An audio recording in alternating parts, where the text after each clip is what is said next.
and welcome to Unhinged History, the podcast where Angie and Theresa join each week and we tell each other stories that we hope the other one's never heard before. Most of the time, we get it right. I'm Theresa. I'm Angie. Welcome. Oh my gosh. Okay, can I add to my Irish Crown Jewels? Yes. Okay. Because this is so funny and I'm so sad that I did not share this with you. Um remember the Pierce Gun Mahoney character that was like super loyal to the head guy?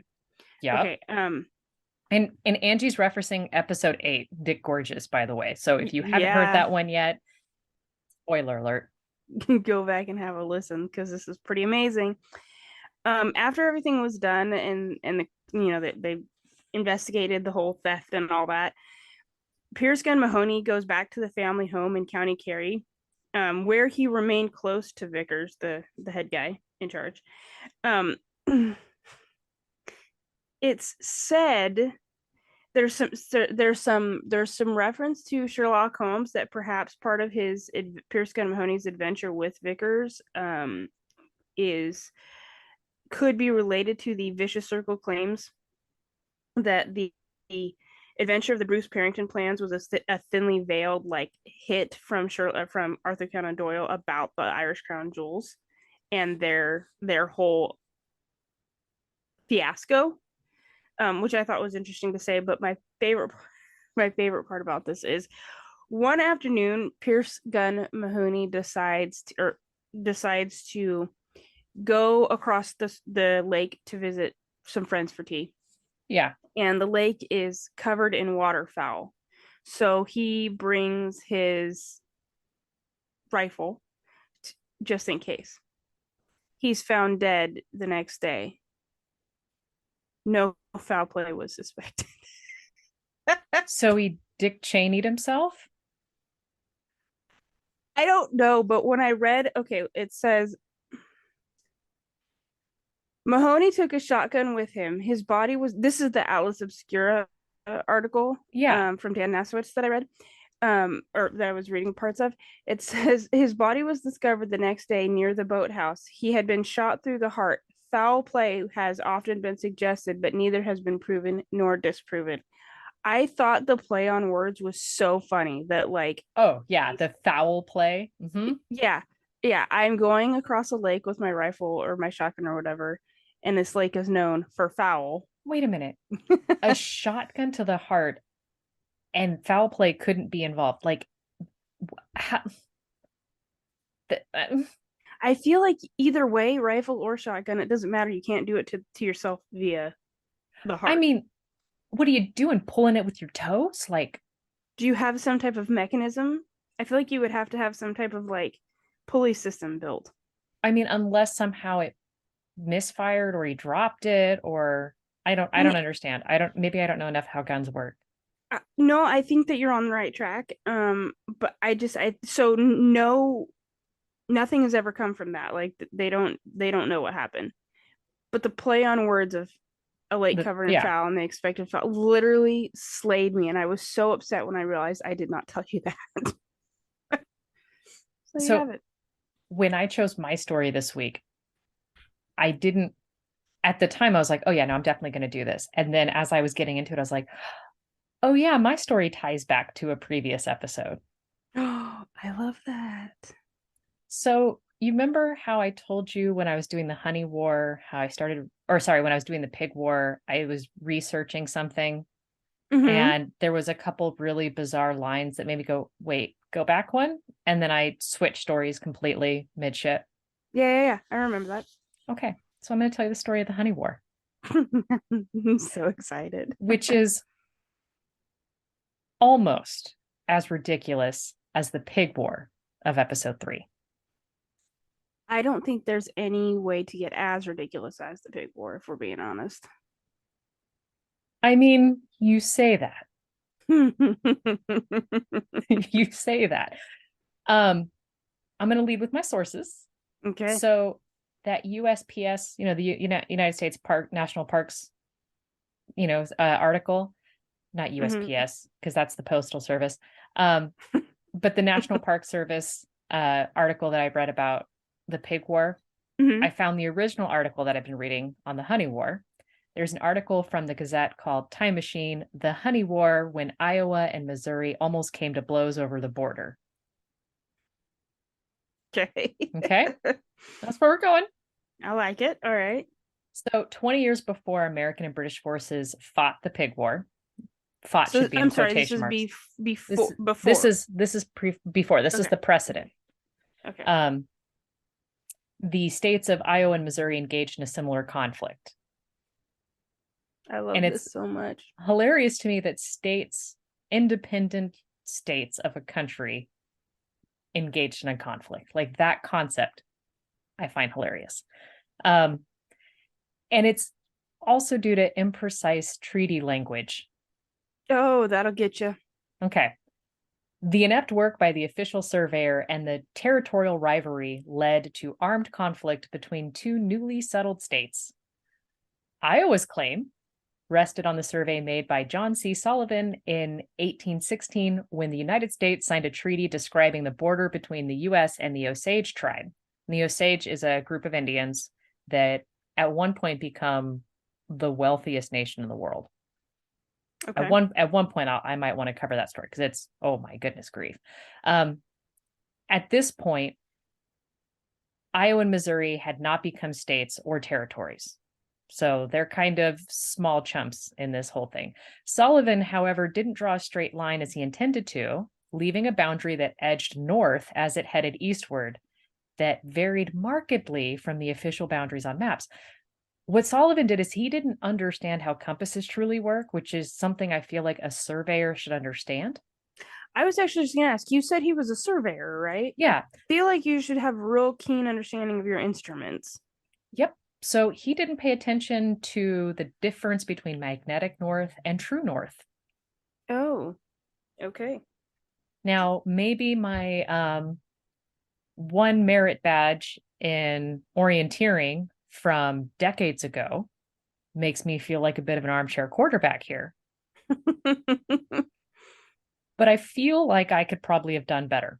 And because again, as he was going, that line just kept going more and more northbound. And Right. so when the state of Missouri was created 3 years later, it inherited the wavering and imprecise boundary that Sullivan created. For the But state of Missouri. yeah, Okay. within a decade. Oh, and by the way, to mark that territory, he had created just piles of dirt. Oh, as you do. Because what better? Yeah. I mean, it's just a boundary line. We're not going to worry about that. And so within that decade, the mounds that he created had eroded. As you do when it rains. So that makes the boundary even more worse. And in 1837, the state of Missouri sponsored a resurvey which adhered to the treaty language, sort of. Okay. So the original treaty language referred to the quote Des Moines Rapids as a turbulent part of the Mississippi River as the endpoint of this line. But the new surveyor instead looked for some sort of rapids in the tranquil Des Moines River. If the new line was accepted, this would give the state of Missouri an additional 2,616 square miles of territory at the expense of Iowa. Oh, that's no. Mm-hmm. Mm-mm. The two sides are at an impasse, and Congress appointed a commission with an Iowan, a Missourian, and a federal representative. So this is already like these three walk into a bar. But Missouri soon withdrew its participation, and its leaders knew that a mutually agreeable settlement would likely deprive it of some of its land. They're like, we're not even going to play because no matter what, we're set to lose. Right. Taking my ball and going home. Yes. At this point, there's three options that remained: the inexact Sullivan line, the Missouri survey, or the new survey, which corrected Sullivan's errors and favored Iowa even more. Oh So no. there's the original, the one that slightly upsets me, and the one that really upsets me. Yeah. Okay. So as this dispute simmers, the Missouri government officials decide to enforce their claims by sending a tax collector into the disputed territory in July of 1839. And here's the line that got me the first time, which is how Washington state began to first assert territorial control in the years before the Pig War. So before the Pig War started, Washington said, we're going to head over there. We're going to send John. John's going to go hit up both the British and the Americans for tax money. And that's how we're going to build some revenue in this state. Okay, you know what? I'll take it. And it was that line that made me go, forget the honey war. I got to learn more about this pig war. I'm sorry, you said what? Yeah. Okay. I mean, and it was just like reading this and hearing about, I feel like I need to really step up my bullying game, because I've never decided, you know what I'm going to do to prove my point? I'm just going to assert absolute dominance and I'm going to make them pay me. That's going to solve everything. They're going to go, you know what? You're right. Yeah, Here's I hear money. it works. I'm on your side. I mean, It's maybe, worked great for the British Empire. and the mafia. Yeah. There you go. I need to quit everything and start up a new venture. That's what I'm learning. Yeah, I got you. So in late August, both states had issued proclamations proclaiming that the disputed territory was their rightful real estate and they would use force to maintain it. And here's where stuff starts kicking off, because in October 1839, Missouri Sheriff Uriah Gregory entered the disputed territory to collect taxes and was forced to return to Missouri or face violence from Iowans. Sorry. And So, just, I don't know. I guess I've just assumed Iowa is a peaceful people. suddenly that Midwestern grace is just disappearing. Just gone right out the window with the bad potato salad that you left in the fridge for 3 weeks. Yep. Yeah. In retaliation, and Oh, here's of where course. there is some interesting discrepancy. Missouri settlers or the angry tax collector cut down 3 trees known to be storehouses of honey by local bees. This is in the time before chainsaws. So he's Have, there hacking away with his axe. I mean, that has got to be a full day job. Like let's say you can do all 3 trees in a day. That is all day of being so angry and swinging an axe. I mean, he's got to be ripped though. Like you got that going for you. He's At probably least by the very, end of it. I mean, have you ever seen yeah. a tax collector so ripped they just cut down trees? Like they're not the pencil necks of the IRS. No, I can't. I can't say I have. Yeah. And so this brought me through like an interesting like rabbit hole, because I was just like, okay, so if they cut down trees, like why are the locals upset? Like do these trees replenish? Like how do you harvest local honey? Yeah, And that is a good question. yeah, like I mean, because if you're just like like is it going to replenish? And so okay, so to harvest honey, wild honey, at least as I understand it from my imperfect research, you would take a bee and you would give it a large amount of sugar, and then you would keep it caged, and then you would let it go, and you would follow the bee because the bee would go straight back to its hive. Now it's a bee, so it's super small, but it'll fly in a direct line. So you would trace it back to that tree. And it's like, okay, so that's how you find the bee, but I'm going to assume that's kind of difficult. So either way, he gets there, and then it's like, okay, so to harvest the honey, like, can you be like a modern beekeeper and only take some of the honey so that it replenishes? Like, why would this cause so much of a stir? And when you're harvesting a wild hive, it seemed like like a large majority of the time, you have to destroy the hive to actually get to the honey. Okay. And so it's like, all right, so basically he took 3 natural resources that wouldn't replenish, that hadn't already been harvested. So it's like finding mushrooms in the woods That's how that and sounds. taking that Yeah. mushrooms. It's just harder to do. Like you have to commit more to taking honey than mushrooms. Yeah, yeah. And so it's like, okay, so if it was the Missouri settlers, that's a a sentence bummer. I never thought I was going to hear in my life. I know. I know. But if it was the tax collector who cut down the trees, it was, quote, a symbolic gesture of government overstepping and seizing control of natural resources. I mean, I'd argue they did him a solid, right? If the taxman comes to my house and I don't pay him and he goes and picks some wildflowers and gives that to Uncle Sam instead, I feel like that is really doing me a solid. Yeah, I mean, like he is looking at the situation and going, okay, I can't go back empty-handed. I'll just take this resource right here and be done with it. Unfortunately, I don't think that's how it works in modern America. No, no. And it didn't work back then either because the locals were pissed that there were 3 less hives for them to harvest and destroy.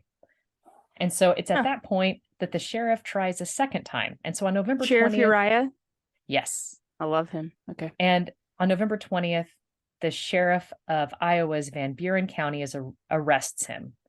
The county had no jail, so Gregory was kept at the Iowan sheriff's home until he could be moved to a jail.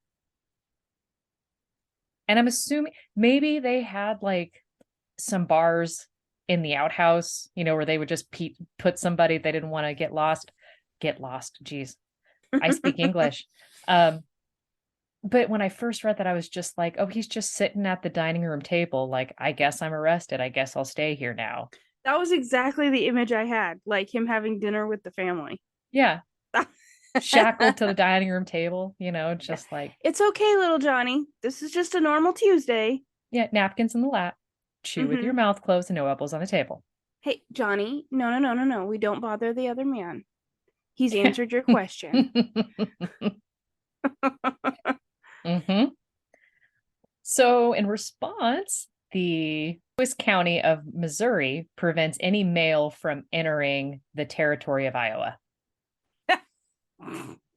This just gets pettier and pettier. I know, which is why I was like, okay, this is pretty awesome. Missouri forces were ready to march on the city to rescue their sheriff. Oh my God, I love it. Come on, lads. I know.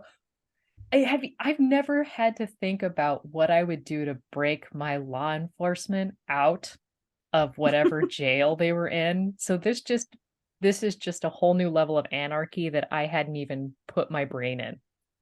Yeah, I'm gonna say that thought has never once crossed my mind either. Mm-hmm. And the thought of different sheriffs imprisoning each other is hilarious to me. It really is when you think like you kind of expect things like that in movies, right? Like just the absurdity of it. Yeah. But to know that we know it happened in real life is even funnier. Like Over did the movies trees. get it from life over oh yeah, over trees. It's not even 3 like trees. 3. and Not it wasn't 500. even the sheriff that cut him down. No. I love it so much. So this continues to escalate. And in December 3rd, 1839, G.A.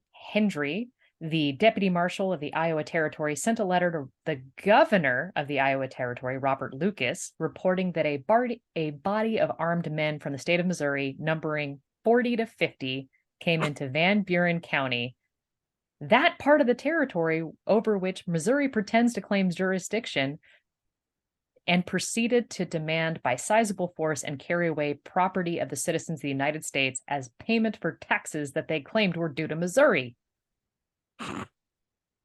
As all this is going on, rumors are spreading in Missouri that their sheriff was kidnapped by Iowan farmers, leading to Missouri to call out the state militia between 600 and 2,500 Missouri troops. So we already have a discrepancy because the letter says 50, but one article claims 2,500. Hey, when you're mad, you're mad. But how drunk are you to confuse 50 and 2,500? I don't feel like it was a drunk thing. What if it was just like if we make it sound bigger, it'll be more frightening and they'll just agree to let him go kind of thing. Like they Hold don't that have thought. satellite cameras.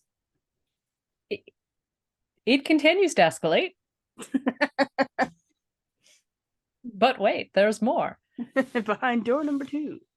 So Lucas promptly orders 3 divisions of the Iowa militia to support the U.S. Marshal in defending the Iowa Territory. So Iowa creates its own militia, and it with self-provision and outdated weapons, including rusty swords left over from the War of 1812. As you do. Revolutionary War muskets, the blunderbusses. Yeah. Yep. Farming implements refashioned into weaponry, such as a butter turned dasher and a plow blade on a chain. I need pictures. I wish I had them because this sounds like a motley crew of misfits. Yes, Like, this sounds like a group of husbands got together at the local pub, I mean, and this, their yeah. wives are all at home shaking their heads like, these Hmm. fools, what have they done? As like the man is slowly wrapping the barbed wire around the end of his bat. Yep. I mean, Yeah. that is the level of what we're going with. The Iowa governor supplies 5 barrels of whiskey to his hastily provisioned army, and at their camps, soldiers begin to, looking for vengeance, use the battle cry, "Death to the invading pukes," which I mean, that's a perfection. great battle cry. Yeah, I'm not even upset at that. That's pretty fabulous. So they're fighting about 50 men with 5 barrels of whiskey and a butter turn dasher. I feel like they're not using the whiskey to fight. I don't know if you've been to enough bar fights. I feel like the whiskey helps. I know, I'm certain it helps with the nerve, if you will, Yeah. but I doubt they're throwing whiskey barrels. No. I Oh, mean, no, no, no, no, no. maybe once they're empty, and they're useless otherwise. That's true. And I'm sure you could take them apart and turn them into several other weapons. Oh, for sure. Well, yeah. I mean, these guys seem pretty inventive. Could you imagine? It's like you go out to churn butter and you're like, damn it, Uriah. You took it apart. I needed that. I'll get this. What am I going to do? Huh? Should I take your baseball bat with the barbed wire at the end and use that as the churn? What am I going to do Yeah. now? And then you have to go down to the local mercantile and explain to the counter guy that Uriah took your butter churn, I need and the butter churn you just need the T500. one part. Yeah. No, that's a different make. I need it's not even going to fit. Do you remember the one you sold me last year? I need the part that goes to that one. Yeah, like you can't switch entire models here. Like that's not going to work. It's just not even the right This is shape. rural Iowa. Come on. I can't Amazon Prime that. Dude. So we have to think about everything else that's going on because the Speaker of the House in Washington at this point is urging Congress to intervene to avoid a civil war between these two states. That didn't happen for Washington in the pig war. It did only because they barely got it, but like it reached London and DC about the same time, and both sides were like, "Holy crap, we can't do another war! Like, sit down. It was a pig. Give him $10." Come on, man. As all this is going on, the Missouri militia is very discontent as their militia is unpaid. Oh, that is unfortunate. Yeah. So the militiamen divided a deer carcass into 2 parts, hung them from trees, and declared that they are an effigy of each the governors, both Missouri and Iowa. The soldiers fired a few rounds at them until we had considered them dead. Dead! Now, one Because they weren't report, dead to begin with when you hung them in the tree. you know, they're representing the governors. Remember, they're an effigy. Oh yeah, they're an effigy. Okay, okay, The deer meat was then buried with military honors, including gun salutes from the soldiers who had shot it in effigy. Now, some okay. reports said they were shot so fully that they weren't burying the carcass, they were burying the parts, like a That scraping up the chunkies. that's gross, but that checks. Yeah. Okay. So, shortly after this bizarre ritual, the two states' legislatures agree and let the federal government mediate the boundary on both sides. They were demobilized and withdrew without firing a shot. I mean, except at the deer. Though Congress issued a boundary proclamation 5 years later, Missouri continued to litigate. Ultimately, the Supreme Court intervened a decade later and the conflict and decided that the original Sullivan line would stand. So the original man who can't use a compass, even though he's a surveyor, did a good enough job. I feel like maybe he's learned to use a compass since then, I would hope. I can only imagine that if you go to survey school, you learn about the Sullivan line and you think, Oh yeah, I'm not going to be that that guy. putz from the 1800s. Yeah, yeah, yeah, yeah, yeah. So it's at this point that the two states erect boundaries that roughly confirm the original boundaries. And instead of using piles of dirt clog, they use cast iron pillars. Okay. Now, the problem is with these cast iron pillars is we don't necessarily get to see most of them because of, erosion and land. Basically most of them are disappeared. Oh dear. They're But disappeared. we're good enough, right? Yeah. And so in March of 1840, the Salt River Journal that is published in Bowling Green, Missouri, had an interesting take on the conflict. Their statement: to avoid all trouble, it wrote, it only required the governor of Missouri should perform his obvious constitutional duty to see that the law of the survey of the northern boundary was faithfully executed before the occupation of the disputed district under either Missouri or Iowa, period. Full stop. Correct. And Do so your job. basically, you literally had one job in this, and that was just to make sure that Sullivan's drunken line maintained. That's all you had to do. So the only casualty in this war was the deer and the bees. The honey war is one of numerous bloodless conflicts over boundaries in the early United States, and it provided the precedents for the pig war. Oh my gosh, that makes me so happy. Like, okay, so I'm imagining I don't remember his name, but I'll just say Samuel. I'm imagining Samuel up there like stewing about his pig and being like, do you remember that time in Missouri? Right? I could escalate things a bit. I don't want his $10. I want more. I mean, it's fascinating to know that this was literally what started it all. And in theory, I don't think people move around this much, but what if it was the same taxman in Missouri that then moves to Washington state and then goes, okay, I got an idea. It didn't work so well last time, but I'm going to do it a little bit differently. Instead of going for the same countrymen, I'm going to hit up the British. There's already tension with the British. Yeah, like Yeah. the Okay. United States citizens don't like it when I hit them up for taxes that aren't theirs. But what if the British seem polite? Maybe they're just going to hand it over. I'm just going to go for it. I'm just gonna try. Like, what the heck? What's the worst that can happen? Oh, It's an not going to start international an incident. No, it's not like there's going to be an imprecise treaty line that's going to kick this one off too. Oh no, no, no, no, no! Just some guy's fence. Maybe we just needed to go back in time and become surveyors and draw treaty lines. I feel like that's the real takeaway. That is the career that allows people to stir the pot. Yeah. Can you not draw a straight line? Do you not Not know to how to read save a my map? life. I Then can read maybe a you map, but I should do can't draw a straight treaties. line. Yeah. I love it. I am imagining 1800s version of myself with my magnetic north compass and my inability to tell time on a regular watch anyway. So like I feel like um things are going to be a little askew to begin with. Our longitude and latitude and all that's going to be some wars is going to break out. For all those playing at home during that pause, Angie lifted her hand very slightly and kind of made this meh, meh motion. I don't even know how to wordly put that. It's just like, just other than the meh, like I'm literally going Yeah. to half-ass it. Meh. Yeah, I mean that was it. Yeah.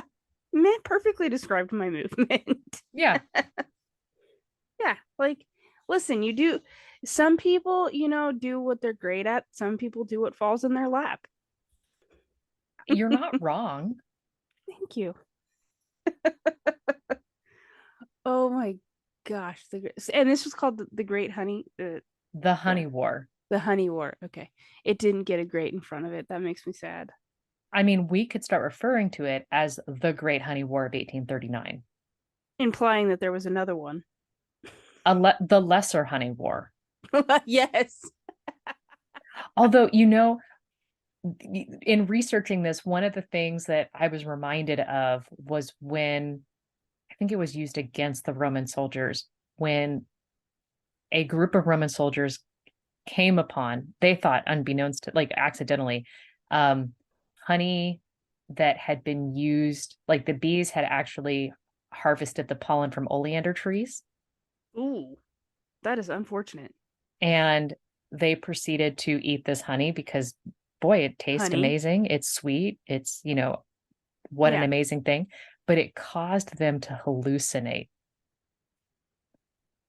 because it I didn't, mean, it didn't kill him, right? I don't think so. Like I Huh. now want to go back through and really read through that whole history and understand like that whole thing. But it was like, and I think today you can still buy it. It's like Madness Honey or something like that. Really, that is not a honey I would want to mess with. I just feel like I guess a little bit at a time. Yeah. I mean, you look at it, it's like, you think about mushrooms. Yeah. Like there's mushrooms, there's ayahuasca, there's a ton of hallucinogens. And people are like, I mean, obviously you don't eat the entire pan of special brownies in a go. You just have one. Noob. Dude, that happened. I'm totally kidding. I've never eaten a pan of brownies. Not like that anyway. I've eaten the entire pan of brownies, but they weren't special brownies. Okay, so the first time I did, like, okay, so we were going to imbibe and it had just become legal, and Mike had procured about $40 worth of pot. And as he's reading through recipes, he realizes, because this was my first time trying pot at all, he realizes like, oh gosh, I don't think I bought enough. And so he starts feeling really bad. And he decides he doesn't want to, it linger, might make my pain linger on. So he's just going to make the brownies without me. And I wake up in the morning, I see the brownies on the counter, and I'm angry because it was going to be like a bonding exercise. We were going to do this together. And I'm a little teed off.